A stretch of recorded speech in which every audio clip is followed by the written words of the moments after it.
seen the entire series. I want to say congrats. I'm not going to do any spoilers, just congrats. Thanks.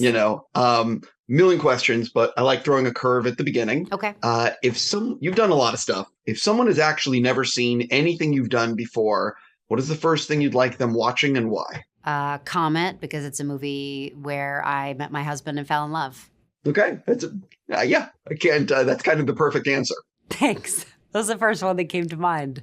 So, listen, what was it about this project that said, oh, I have to do this? Anytime something terrifies me and I don't know if I can pull it off, I kind of run towards it, which is probably something I should look at. I thought the opportunity to play this character over the span of 10 years changed so drastically from being a very young 25-year-old single mom, bartender, nurse, a caretaker in every way, who's really trying her best, but ultimately the family secrets and the ways in which she tries to survive what she refers to in a later episode as the world is a cruel place.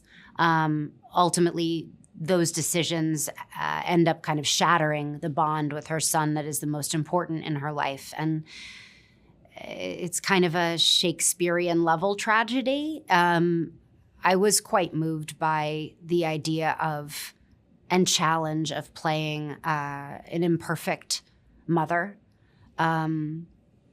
especially as a young mom of now two. I think it brings up a lot. How is it for you? Like, do you enjoy playing a character who is doing things that you probably like really disagree with? Is it like more fun? Is it more challenging? Like, what is it like getting in that headspace? I think the joy of playing pretend is getting to experiment and live through sometimes the things that we fear the most. I think the ways in which these characters as mother and son are able to survive, the idea that they're both living in these deep states of denial, which is either a learned or inherited trait. It was fascinating to me. I think there is kind of a catharsis in getting to explore parts of yourself that are scary through the safe parameters of a story where you know how it starts and you know how it ends. I have always found that there is some kind of emotional truth that you'll learn about yourself through acting out other people's lives. And I don't know, there's something, I just really enjoy this job. Sure. When are you able now, like how much can you, when you're playing a character like this, how much at the end of the day can you shut it off, go back to who you are, and then and how much are you sort of like leaving a piece close to the surface so you can just inhabit as soon as you step back on set? You know, I've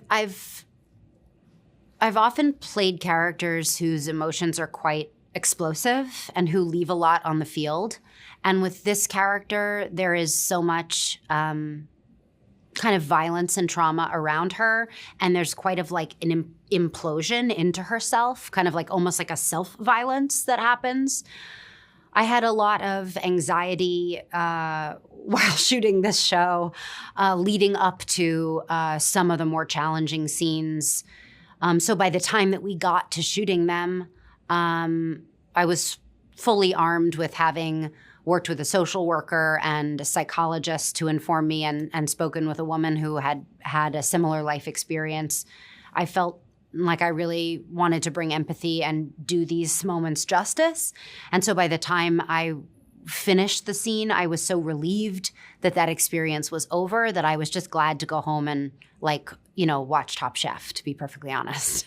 Sure, completely. You have some great scenes with Tom, and I'm not going to get into any of the specifics, but obviously he really gave himself to this role and just went for it. What is it like? And I know it's a little generic, but what is it like working with a scene partner who is clearly giving his all to the role? I think it's so terrific to have an actor who is also your producer, who's in it with you, to have actors like Tom and Amanda who are so incredibly unafraid to go to those depths and to explore that darkness, especially under the guidance of terrific direction like Cornell Mandrusco. It was just a joy. And I remember after a particularly challenging scene, Tom just came over and kind of threw his arms around me, and we just kind of stood silently hugging each other. I think that connection is so lovely, especially when you've really lived through these real moments emotionally as characters who are so disconnected and who are so desperate to connect to each other, but are kind of afraid of and for each other. It's really nice to have a scene partner that is in it with you.